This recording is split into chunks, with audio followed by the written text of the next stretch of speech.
नमस्कार, मेरा नाम है ब्रजेश राजपूत। मैं आपका स्वागत करता हूं विस्तार न्यूज़ के खास कार्यक्रम गैस्टी न्यूज़ में।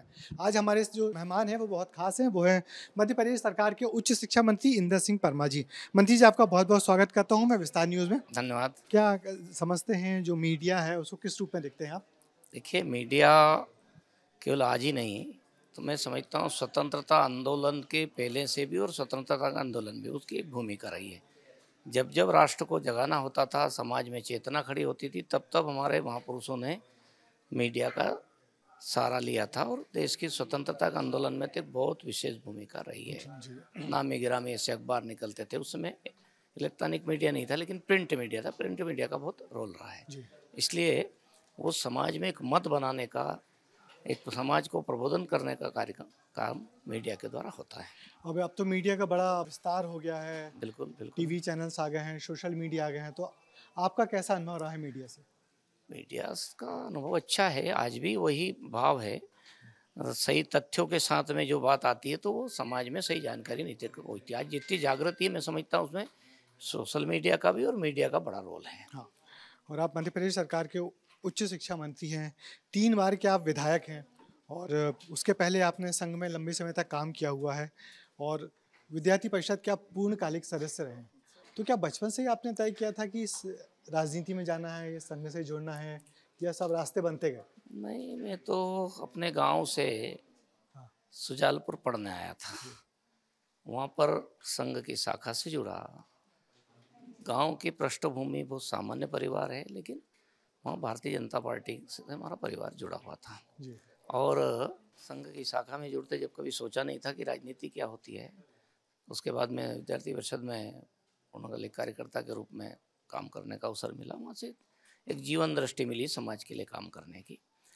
और ये तो एक प्रकार से राजनीति में प्रवेश तो कह लीजिए कोई घटना दुर्घटना जैसी होती है, ऐसा मेरे जीवन का है। कभी इस बारे में सोचा नहीं था। अच्छा। पर आप जब संघ का काम करते थे, विद्यार्थी परिषद का काम करते थे, तब बहुत सारे नेता लोगों से आपका साबका तो पड़ता होगा। कभी आपको लगता होगा जब मुझे मौका मिला तो मैं इनसे बेहतर करूँगा कभी या इन विचार जैसा कर पाऊँगा? कभी विचार ही नहीं किया। ऐसा लग रहा है कि इस समय पूरा देश या खासकर मध्य प्रदेश तो विद्यार्थी परिषद के लोग ही चला रहे हैं, जो पहले विद्यार्थी परिषद में रहे हैं, चाहे मोहन जी को देख लें, आपको नहीं, देखें देखिए या विद्यार्थी परिषद एक ऐसा छात्र आंदोलन है, विद्यार्थियों को जीवन दृष्टि देता है, देश और समाज के लिए काम करने की प्रेरणा देता है।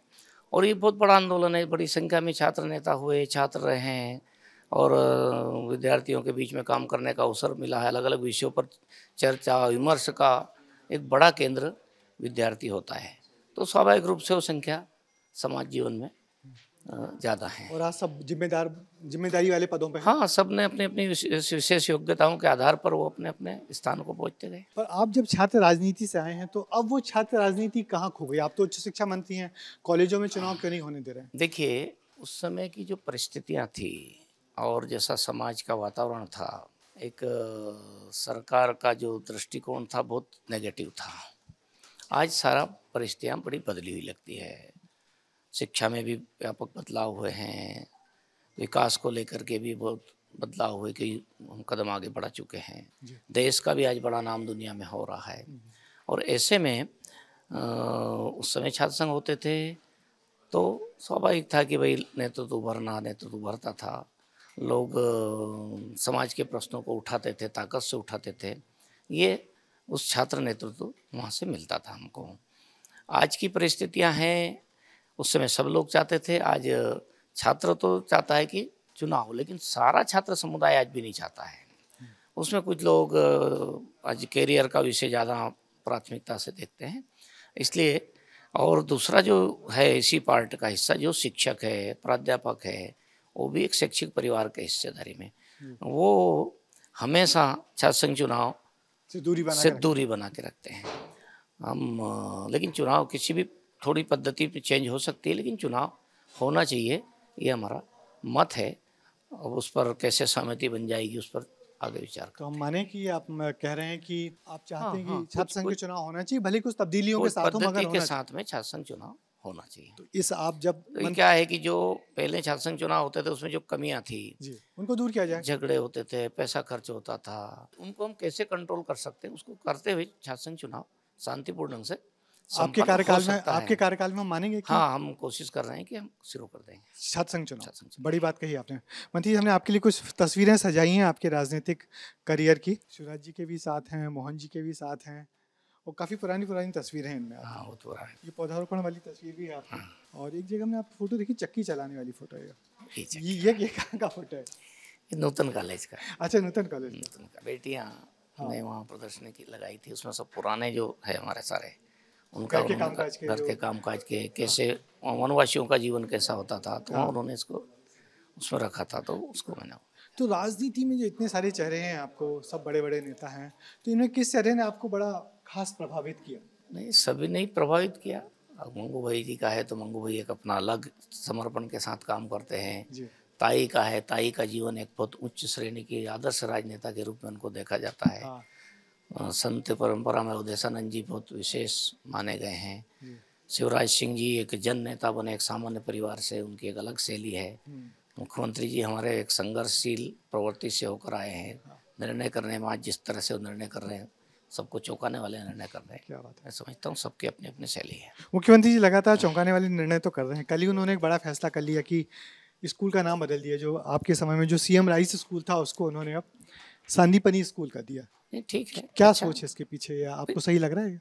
मैं समझता हूँ कि सीएम राइस का जो कॉन्सेप्ट था वो भी शिवराज सिंह जी ने उसी भाव से करा था कि हम अच्छी शिक्षा लोगों को दे सके, गुणवत्तापूर्ण शिक्षा दे सकें, और सभी सुविधाएं एक जगह हम कैसे दे सकते हैं। अभी हमारे जिस प्रकार से अभाव में स्कूल चलते थे, जी। तो एक मॉडल हम तैयार करते हुए उसमें ज़्यादा से ज़्यादा स्कूल इस प्रकार के धीरे धीरे करके बनाते हैं, क्योंकि नाम इंग्लिश अंग्रेजी से जुड़ा हुआ था। इसलिए मुख्यमंत्री जी ने बहुत अच्छा निर्णय करते हुए सांदीपनि जी के नाम से, जिन्होंने शिक्षा के 5,000 साल पहले वो आश्रम चलाते थे, और उनके जीवन के विशेष प्रसंग भी है कि उन्होंने जब कुछ लोगों ने दबाव बनाया विदेशियों ने कि भाई हमारे बच्चों को आप अच्छी शिक्षा दो, तो उन्होंने मना कर दिया, उनके बच्चे का अपहरण कर लिया। फिर उन्होंने अपने देश के लोगों के लिए संस्थान चलाए, जिसमें भगवान श्री कृष्ण और सुदामा जैसी कहानी हम पढ़ते हैं कि भाई उन्होंने शिक्षा ग्रहण की है। और उस समय 64 कलाओं में, जी। 14 विधाओं में ये प्रकार की शिक्षा, जो आज की स्किल और ये सब बात करते हैं, उसमें सब प्रकार की शिक्षा उस समय दी जाती थी 5,000 साल पहले। तो निश्चित रूप से महर्षि सांदीपनि जी के जीवन है, उनको समझने का मौका मिलेगा। और शिक्षा की जड़ भारत है। विदेशों में शिक्षा को हमको ढूंढने की जरूरत नहीं पड़ेगी, उसकी जड़ भारत में, इसलिए भारत से निकालेंगे और उसी के आधार पर हम दुनिया में सिरमौर भारत बनाएंगे। क्या बात है। आपको इसलिए शिक्षा में बार बार सरकारें विभाग देती। पहले आप स्कूल शिक्षा मंत्री थे, अब उच्च शिक्षा मंत्री हुए, और शिक्षा आपकी रुचि का विषय है। हाँ, शिक्षा छात्र जीवन से शिक्षा, शैक्षणिक संगठन, और फिर पहली बार एक बार विधायक रहा तब केवल कुछ नहीं तो बाकी स्कूल शिक्षा, फिर अब उच्च शिक्षा। और तकनीकी ऐसा शिक्षा। लगता है कि शिक्षा हमेशा साथ जुड़कर चल रही है। सर, ये हमारी स्टूडियो है। जी। हम लोग यहाँ बैठ के न्यूज़ पढ़ते हैं, और आप सब लोग देखते होंगे। ये हमारी जो टेबल होती है, इस पर हम न्यूज़ पढ़ते हैं बैठ के। और हम आपसे निवेदन करेंगे कि आप ये 2 मिनट आप ज़रा यहाँ भी आएँ, और यहाँ बैठ के आप भी न्यूज़ पढ़ सकते हैं। और सामने टेली प्रिंटर है, और हम कोशिश चाहेंगे कि आप जैसे हम न्यूज़ प्रेजेंटर होते हैं, आप पढ़ के बताएं। नमस्कार, मैं हूँ इंदर सिंह परमार और आप देख रहे हैं विस्तार न्यूज।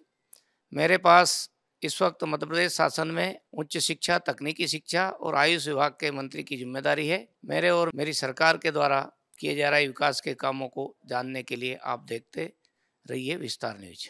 सर, आपने तो बहुत बेहतर तरीके से पढ़ दिया। और ये जो जिम्मेदारी मिली हुई है आपको, इस जिम्मेदारी कितनी कठिन लगती है आपको, कितनी चुनौतीपूर्ण लगती है, क्योंकि शिक्षा का पूरा दारोमदार आपके कंधों पे है। देखिए, शिक्षा वैसे भी जीवन का सबसे महत्वपूर्ण समाज जीवन का हिस्सा है, और इसलिए चुनौती भी उतनी है, क्योंकि एक श्रेष्ठ नागरिक का निर्माण करना ये शिक्षा का उद्देश्य रहा है अपने देश की परंपरा में। ये केवल पढ़ना लिखना सिखाने तक सीमित नहीं है। एक श्रेष्ठ नागरिक बनाते हैं, उसके गुणों, सर्वांगीण गुणों का विकास किया जाता है, और एक संस्कार युक्त देशभक्त नागरिक निर्माण कैसे हो, इस प्रकार से शिक्षा का आधार भारत की संस्कृति में रहा है। और हमारे यहाँ तो शिक्षा से ही युद्ध की कला सिखाई जाती थी। गुरुकुलों में ही सब प्रकार की कला शिक्षा देने का व्यवहार किया जाता था। एक प्रकार से शिक्षा से ही सर्वश्रेष्ठ नागरिक बनाने की परंपरा रही है। और मैं समझता हूँ कि मध्य प्रदेश की शिक्षा भी उसी प्रकार की चुनौतीपूर्ण है, लेकिन क्योंकि इस देश में शिक्षा का मॉडल, शिक्षा की पद्धति भारतीय दर्शन के आधार पर रही है, तो इसलिए उन सबको ठीक करने की दृष्टि से ठीक लाइन पर सारा आए, इसलिए परिश्रम तो है लेकिन आनंद भी है और खुशी भी है कि पवित्र काम मेरे जैसे एक साधारण व्यक्ति को मिला है, जो शिक्षा है। मध्य प्रदेश वो राज्य है जहाँ बहुत ज़्यादा प्राइवेट यूनिवर्सिटीज़ खुल गई हैं। पिछले 8 सालों में 45 प्राइवेट यूनिवर्सिटी खुली हैं, टोटल 54 प्राइवेट यूनिवर्सिटी हो गई हैं। तो ऐसा क्यों? निजी विश्वविद्यालय क्यों बढ़ रहे हैं, सरकारी क्यों कम हो रहे हैं? देखिए, मध्य प्रदेश क्या पूरे दुनिया के ढांचा देखेंगे तो देश के बारे में हम विचार करते तो सब दूर प्राइवेट सेक्टर का सहभागिता शिक्षा में बढ़ रही है। मध्य प्रदेश में भी उसी कारण से हमने शिक्षा में समाज की सहभागिता हो, समाज का सहयोग रहे। पहले देखिए आप, आज़ादी के पहले जब हमारे देश पर गुलामी सत्ता आई, उसके पहले शिक्षा समाज आधारित थी, सरकार के नियंत्रण में नहीं होती थी, जी। समाज के लोग चलाते थे। उस समय जो गुरुकुल थे जिसमें स्कूल भी होते थे, कॉलेज भी होते थे, समाज के लोग ही सक्षम लोग उसमें पैसा देते थे, सहयोग करते थे, विद्यार्थी से कोई पैसा नहीं लिया जा सकता।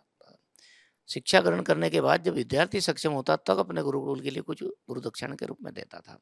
तो भारत तो समाज आधारित शिक्षा का केंद्र रहा है और वही काम हमारी अपेक्षा यही है कि प्राइवेट सेक्टर में जो काम करने वाले लोग हैं वो परिश्रम से, मेहनत से एक बड़ा सहयोग कर रहे हैं। सर, ये जो कहा जाता है कि प्राइवेट शिक्षा प्राइवेट यूनिवर्सिटीज़ की जो एजुकेशन है महंगी होती है।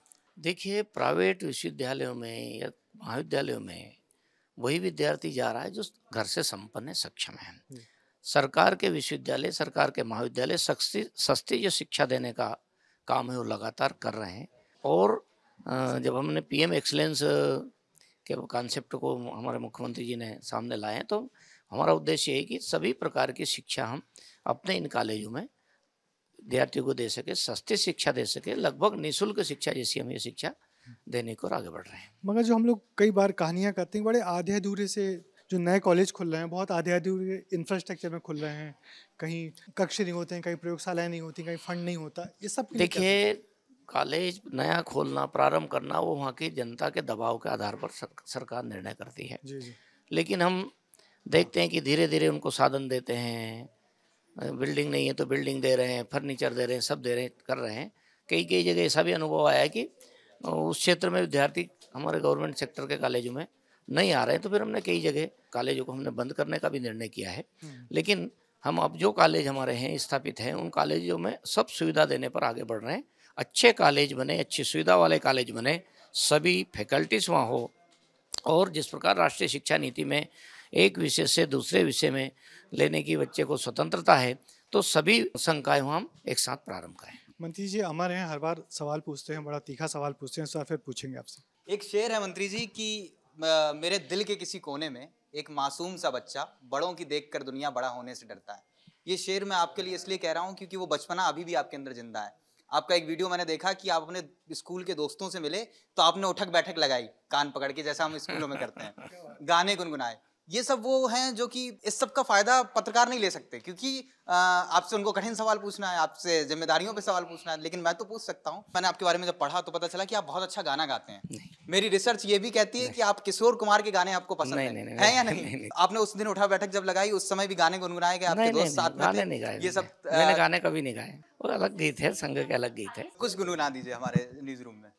चंदन है इस देश की माटी, तपोभूमि हर ग्राम है, हर बाला देवी की प्रतिमा, बच्चा बच्चा राम है। ये रंजना भी कुछ आपसे पूछना चाहिए। रंजना, क्या पूछोगी मंत्री जी से? सर, आप बहुत संवेदनशील भी हैं, क्षेत्र में हमेशा लोगों के लिए उपस्थित भी रहते हैं। सर, ऐसा ये किस्सा है जब आप चुनाव प्रचार के लिए पहले जाते थे, अक्सर राजनेता जब चुनाव प्रचार के लिए जाते हैं तो बड़ी-बड़ी गाड़ियों से जाते हैं, प्रचार करते हुए नज़र आते हैं। लेकिन आप साइकिल से प्रचार करते थे सर, लोगों के बीच में जाते थे और इसी तरह से आपने अभी ये भी कहा है कि जब आप क्षेत्र में घूमते हैं तो सायरन नहीं बजना चाहिए, आपकी गाड़ी का ना हूटर की कोई आवाज़ नहीं आनी चाहिए। ये सारी निर्देश आपने दिए हैं ताकि किसी भी तरह से आम लोगों को परेशानियां ना हो। देखिए, हम तो प्रारंभ से साइकिल चलाते हैं। कोरोना काल में हमने तय करके साइकिल से ही सब दूर संपर्क करना, और जहाँ पर सुबह से लेकर के तो रात्रि तक कुछ न कुछ किसी मोहल्ले में जनसंपर्क करना हो, क्या समस्या, उनसे मिलना जुलना, कोरोना के बारे में जागृति दिलाना, ये इसके लिए साइकिल से हमने काम किया है। और वैसे भी हमेशा व्यक्ति को जैसा है वैसा रहना चाहिए। जब हम इतने सक्षम ही नहीं हैं, जब इतनी बड़ी गाड़ी हमारे पास पहले नहीं थी तो आज क्यों चलाना। इसलिए जैसे साधारण रहो। हूटर का उपयोग अपने क्षेत्र में जहाँ अपने को सब लोगों के बीच में रहते हैं वहाँ क्यों बजाना हूटर को। सायरन मैं समझता हाँ वही सायरन, हूटर का उपयोग क्यों करना, सायरन क्यों बजाना। और साहित्य से निकलो, क्योंकि लोग सब लोगों को रास्ते पे से निकलना, मेरे लेकिन अकेले को सर थोड़ी अब निकलना। आज की जो युवा पीढ़ी है जो आना चाहती है राजनीति में, वो इसी ग्लैमर को देख के आकर्षित होती है, देखिए लेकिन आप लोगों की सादगी ये बहुत जो बड़ा संदेश ये देती है। जो ग्लैमर है, ग्लैमर बहुत ज़्यादा चलता नहीं है। लोग अपने व्यक्ति को अपने बीच में देखना चाहते हैं, अपने जैसा देखना चाहते हैं। इसलिए आज देखोगे हर क्षेत्र में समाज जैसा वैसे ही है, इसलिए उनके साथ जैसे वैसे रहेंगे तो ज़्यादा मैं समझता हूँ कि अच्छा रहेगा। एक सवाल ये भी था कि आप जब संघ में आए तो लंबे समय तक आपने घर परिवार भी छोड़ दिया था, पूर्णकालिक बन गए थे। ये समर्पण देखिए मैं संघ का स्वयंसेवक बना, उसके बाद में विद्यार्थी परिषद के कार्यकर्ता के नाते में पूर्णकालिक कार्यकर्ता निकला था। तो उज्जैन मुख्यालय था, वो संघ की और हमारे संगठन में पूर्णकालिक कार्यकर्ता की एक परंपरा है, उसी के तहत में। अच्छा, तो उज्जैन आपकी ज़िंदगी से बड़ा जुड़ा हुआ है। सुजालपुर से आप पढ़ने उज्जैन आए, एलएलबी आपने उज्जैन से किया। अब उज्जैन के मुख्यमंत्री जी हैं मोहन यादव को आपने बहुत शुरुआत से देखा है, जब वो अपनी राजनीति शुरू कर रहे थे विद्यार्थी परिषद वाली। तो उन मोहन में और अब मुख्यमंत्री मोहन में क्या फ़र्क दिख रहा है? नहीं, कोई फर्क नहीं है। मोहन जी उस समय भी बड़े संघर्षशील और जुझारूपन रहा है, हाँ, और उनकी जिज्ञासा हमेशा समझने की विषय को रही है। और वैसे पहले थे, आज भी मुख्यमंत्री के रूप में भी हाँ। मोहन जी आज भी वैसे ही हैं। ये सर ऋतु हैं, हमारी एंकर हैं, आपसे पूछेंगे। बिल्कुल सर, जब हम कॉलेज वाली लाइफ में होते हैं तब तो उतना नहीं समझ पाते, लेकिन जब जॉब लग जाती है, प्लेसमेंट हो जाता है, उसके बाद समझ आता है कि कॉलेज लाइफ सबसे अच्छी थी, स्टूडेंट लाइफ सबसे अच्छी थी। आपकी कॉलेज लाइफ कैसी रही है? कोई दोस्ती के देखिए किस्से हों जिन्हें आप याद कॉलेज करते हैं? लाइफ और छात्र जीवन, हाँ। या स्कूल का हो या कॉलेज का हो, जी वास्तव में सर्वश्रेष्ठ, क्योंकि उस समय हमारे पास सामने एक उद्देश्य होता है, जी दूसरे झंझट कुछ नहीं होते हैं, तो एक ही काम के लिए रहते, पर्याप्त समय मिलता है, दोस्तों के साथ भी जाने का अवसर मिलता है, देखने का घूमने का अवसर भी मिलता है। आज वो नहीं कर सकते हैं, लेकिन उस समय अवसर था, और वो समय निकल जाता है तभी हर काम वो जो समय के बाद में ही समझ में आता है कि वो काम बहुत सर्वश्रेष्ठ था। तो दोस्ती के कोई किस्से हैं जो आप याद करते हो आज भी कि आप अपने दोस्तों के साथ कैसे समय व्यतीत करते थे? हाँ, बहुत हो तो दोस्तों के साथ रहे, कॉलेज में रहे तो सबके साथ रहे तो कई प्रकार के अनुभव है, जी निश्चित रूप से। अब आप अपने पुराने दोस्तों से मिलते हैं कि नहीं? जरूर मिलते हैं। अच्छा, आपकी एक बड़ी ख्याति है। अभी जब मैंने आपकी कॉन्स्टिट्यूंसी में फ़ोन लगा के पूछा कि इंदर सिंह जी किस प्रकार के नेता हैं, तो लोगों ने बताया कि आप उनकी हेल्थ को लेके बहुत मदद करते हैं, बहुत उपचार करवाते हो, बहुत इलाज करवाते हो। मुख्यमंत्री का जो स्वेच्छानुदान वाला है, आप इलाज पे बहुत खर्च करवाते हो। देखिए हमारे पूर्व मुख्यमंत्री शिवराज सिंह जी चौहान भी और अभी वर्तमान के मुख्यमंत्री श्रीमान मोहन यादव जी भी गरीब लोगों को जहाँ से कहीं से सहायता नहीं मिलती है, उनको इलाज के लिए स्वच्छंदन से पैसा देते हैं, और उसमें मैं चिंता करके ज़्यादा से ज़्यादा लोगों को कुछ न कुछ पैसा मिल जाए उसकी कोशिश करते हैं। उसमें मेरा योगदान नहीं है, उसमें तो हमारे मुख्यमंत्रियों का योगदान है। पूर्व मुख्यमंत्री जब उस समय शिवराज सिंह जी के समय उनका योगदान था, आज हमारे मुख्यमंत्री मोहन यादव जी का योगदान है, वो उनके स्वच्छंदान से पैसा जाते। मैं तो एक बीच का एक पोस्टमैन की भूमिका में रहता हूँ। सर, ये वैभव है, आपसे कुछ जानना चाहेंगे। सर मैं ये पूछना चाहता हूँ, कभी मैं सुना भी है कि आप हर दिन 1 घंटे बिजली बचाते हैं, यहाँ भी बचाते हैं, भोपाल के आपके सरकारी आवास में और सुजालपुर में भी ऐसा बचाते हैं, तो ऐसा आइडिया क्यों? हमने ये देखा था कि आपके ऊर्जा मंत्री तो प्रेस करे हुए कपड़े उन्होंने पहनना बंद कर दिया, लेकिन आपका तरीका अलग है। देखिए उनका जो तरीका है ऊर्जा मंत्री जी का, वो भी एक संदेश देने के लिए है, और मैंने जो विचार किया है वो भी किसी न किसी से प्रेरणा लेकर के किया है कि भाई हम अपने जीवन में ऊर्जा के लिए क्या कर सकते हैं। ऊर्जा बचाना एक बात है, लेकिन उतने समय की जो बिजली चलती है, जिससे समय एसी और ये सारे मशीनें चलती है, उसका नुकसान कितना होता है, कितना टेम्परेचर बढ़ता है, उसका जो आकलन करके तो समझ में आया कि हर व्यक्ति को कुछ न कुछ समय के लिए बिजली से दूर रहना चाहिए और एक प्रकृति के साथ अपना जीवन बिताना चाहिए। तो प्रकृति के संरक्षण के भाव से, प्रकृति पृथ्वी बचाने के भाव से मैं उस काम को करता हूँ। ऊर्जा बचाना उसमें हो रहा है, पैसा बचना भी उसमें हो रहा है, लेकिन मेरा मुख्य उद्देश्य है पृथ्वी बचाना, प्रकृति बचाने का संकल्प को मैं पूरा कर रहा हूँ। तो ये तमाम चीज़ अपने पाठ्यक्रम में भी आनी चाहिए जो आप। क्या है, एक अच्छे नागरिक के कैसे बने, इसलिए नैतिक शिक्षा। अब नैतिक यानी क्या होगा, उस सब चीज़ हमारे देश की परंपरा में पहले स्कूलों में नैतिक शिक्षा चलती थी, हाँ, फिर बंद कर दी नैतिक गई। शिक्षा चलती थी, औपचारिक उस तरफ से चलता है, लेकिन जिस प्रकार से व्यक्ति स्वयं के मन में न्याय की भावना आना चाहिए, मन से लगना चाहिए कि मैं यदि गलत कदम रखा तो मेरा गलत कदम है। एक भाव ये आना चाहिए कि मेरी मोटरसाइकिल रोड पे रखी है, मेरा वाहन रोड पे रखा, दूसरे को तकलीफ तो नहीं होगी। ये दूसरे को तकलीफ मेरे कारण नहीं हो, ये भाव पैदा करना शिक्षा का उद्देश्य है। इसलिए इस प्रकार के संस्कार देने की ये एक संस्कार का हिस्सा है। इस प्रकार से संस्कार की प्रक्रिया में ये सब लोग ऐसे निर्माण करते हैं जो संस्कार देने, उसमें नैतिक शिक्षा भी आती सर है। ये हमारे एक सहयोगी हैं, युवा सहयोगी, आपसे जानना चाहेंगे कुछ। सर मैं कई बार आपको सुना हूँ कि इतिहास पर बोलते नजर आए थे, और कई बार ये भी सुना कि वास्को डी गामा भारत की समुद्री रास्ते की खोज नहीं की थी, बल्कि भारतीयों के पास पहले से इसका पता था। कई बार आपने ये भी आरोप लगाया कि इतिहास को गलत तरीके से पेश किया गया, तो क्या लगता है आपको देखिए इसमें? हमारे देश के जो इतिहास रहा है पूरा, उस इतिहास को भारतीय दृष्टि से नहीं लिखा गया है। जो भारत की अच्छाई थी उसको अच्छा ही लिखना था, जो गलत था उसको गलत लिखना था। किसी विदेशी आक्रमणकारी ने इस देश को अच्छा करने के लिए आक्रमण तो नहीं किया होगा, जिसने यहाँ अत्याचार किया, यहाँ के लोगों को मारा, यहाँ की संपत्ति को लूटा, यहाँ के विश्वविद्यालय में, नालंदा विश्वविद्यालय में आग लगाई, विक्रमशिला में आग लगाई। ये देशभक्त तो नहीं हो सकते हैं, तो हमारे देश की संस्कृति और हमारे देश के ज्ञान को नष्ट करने वाले रहे।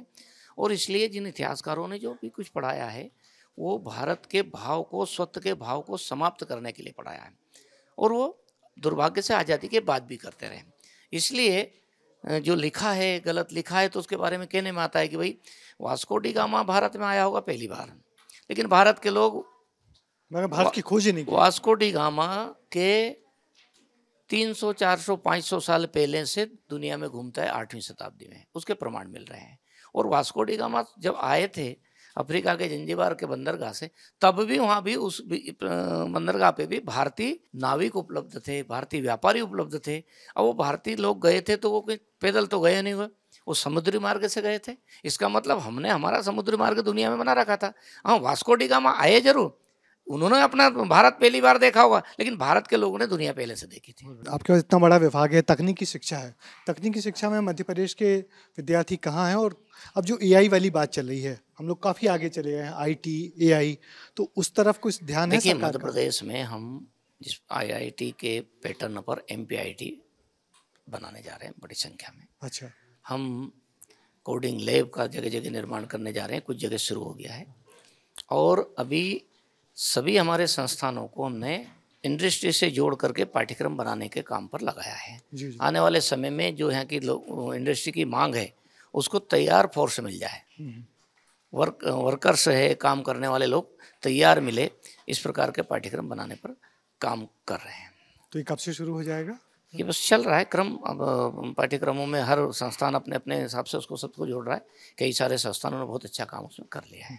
तो ये हम लोग कहें कि मध्य प्रदेश में आने वाले वक्त में जो बेरोजगारी है, ये जो पाठ्यक्रम आ रहे हैं उनसे दूर होगी। देखिए, हमारे यहाँ का मानस जो एक गलत दिशा की ओर ले गए, नौकरी को ही केवल हमारे लोग, सरकारी नौकरी को ही केवल रोजगार मानते हैं। दुर्भाग्य से एक सारे देश में भी ऐसा वातावरण बनाया गया कि सरकारी नौकरी कितने प्रतिशत होगी, ये सबको विचार करना पड़ेगा। स्थापना पर कितना खर्च करेगी सरकारें, जो टैक्स आता है सारा राजस्व आता है कितना खर्च करेगी। इसलिए जो स्वरोजगार हमारे युवा साथी अपने अपने हुनर का उपयोग करें, अपने अपने उद्योग स्थापित करें, कंपनियां बनाएं, स्टार्टअप बने और लोगों को रोजगार देने वाले बने। ये मोदी जी ने जिस अभियान को शुरुआत की है, मैं समझता हूँ मध्य प्रदेश भी उस लाइन पर तेज गति के साथ आगे बढ़ रहा है। सर एक और आपके पास एक बड़ा महत्वपूर्ण विभाग है, आयुष विभाग, जो मुझे लगता है जो भी आपके दिल के करीब है, तो इसमें क्या सरकार नया करने जा रही है? देखिए, आयुष विभाग तो बेसिकली भारत की ज्ञान परंपरा का हिस्सा है जी। दुनिया में कोई भी इलाज की पैथी नहीं थी, तब से भारतीय ये जो आयुर्वेद चिकित्सा पद्धति रही है और हमारे देश की ख्याति थी। और ख्याति इतनी थी कि दुनिया के लोग जिन्होंने हम पर आक्रमण किया है वो भी हमारे देश की पैथी से ही ठीक हुए। नालंदा को जिस लुटेरे ने आग लगाई है वो भी वहाँ के आचार्य शीलभद्र के इलाज से ठीक हुआ, उसके बाद में उसने उसमें आग लगाने का काम किया। इसलिए भारत की ज्ञान परंपरा है, इसको एक प्रकार से जानबूझ करके निचले स्तर पर, निचले पायदान पर पहले कर दिया था। लेकिन मोदी जी ने एक संकल्प के साथ कि हम इतना बड़ा देश है, हम अपने देश की पैथी को भी समान रूप से उसको स्थापित करें और सस्ता इलाज हम कैसे कर सकते हैं, तो सस्ता इलाज आयुर्वेद से ही हो सकता है। तो उस पर तेज गति के साथ काम हो रहा है। 11 हमने नए महाविद्यालय की स्थापना का निर्णय किया था, जिसमें से 5 भारत सरकार ने एक ही वर्ष में, पहली बार कभी हुआ है मेरी जानकारी है तो पूरे देश में किसी प्रदेश को पहली बार 5 महाविद्यालय खोलने की अनुमति भारत सरकार से मिली, पैसा मिला है, तो मध्य प्रदेश है। और आने वाले समय में और हम खोलेंगे। ऐसे करके हम धीरे धीरे करके 2-3 साल में 11 नए महाविद्यालय खोलेंगे, नया अवसर मिलेगा। और ग्रामीण क्षेत्र में जो स्वास्थ्य की जो समस्या आती है, इलाज की दिक्कत आती है, मिलते नहीं, डॉक्टर्स नहीं जाते गांव में, हमारे आयुर्वेद के चिकित्सक गांव तक फैलेंगे। इस प्रकार से हम उसका विस्तार कर रहे हैं। पर ये आयुर्वेद से जो डॉक्टर्स होते हैं उनसे एलोपैथी वाले क्यों दूरियां रखते हैं और बार-बार इस बात को विरोध करते हैं? देखिए क्या है, इनको आगे नहीं बढ़ने एक देना है। बात बता देता हूँ मैं, ये तो मानसिकता है। आदमी को अपने अपने व्यवसाय का, अपने अपने काम का ईगो होता है, वो हर जगह टकराट में था। लेकिन एक बात बता देना चाहता हूँ, सर्जिकल के जनक कौन माने गए? चलो, आचार्य सुश्रुत सुश्रुत। माने गए। वो तो आयुर्वेद के थे, हाँ, और ये एलोपैथी वाले भी मानते हैं। इसलिए ये जड़ एक है। आयुर्वेद में केवल इतना सा अंतर के आयुर्वेद में कोई केमिकल का उपयोग नहीं होता है। उस विशुद्ध रूप से प्रकृति के जो संसाधन है उसी से लोगों को इलाज करने का काम। बाकी जगह सब दूर केमिकल होता है, और केमिकल का तो हम जानते हैं शरीर पर दुष्प्रभाव पड़ेगा, दुष्प्रभाव पड़ता इसलिए उसका साइड इफेक्ट होता है। आयुर्वेद का कोई साइड इफेक्ट नहीं होता है। जी। तो चलिए मंत्री जी, आपसे बहुत सारी बातें हुई, आपने बहुत सारी नई चीज़ों पर प्रकाश डाला। तकनीकी शिक्षा, उच्च शिक्षा, स्कूल शिक्षा तो आपके पास रहा ही है, और आयुष पे आपने इतने बेहतर तरीके से बताया। आपको बहुत बहुत धन्यवाद विस्तार न्यूज़ में आने का धन्यवाद। आपके। और हम चाहते हैं कि अगली बार आप आते रहें और अपने ये जो मध्य प्रदेश में जो शिक्षा का आपको बड़ा जिम्मेदारी मिली है उसको बेहतर तरीके से निभाते रहें। धन्यवाद। बहुत बहुत शुक्रिया। तो ये थे मध्य प्रदेश के उच्च शिक्षा मंत्री इंदर सिंह परमार जी, और आने वाले दिनों में हम आपको किसी और बड़ी सक्सेस से यूं ही मुलाकात करवाएंगे। तब तक के लिए मुझे दीजिए आज्ञा। नमस्कार।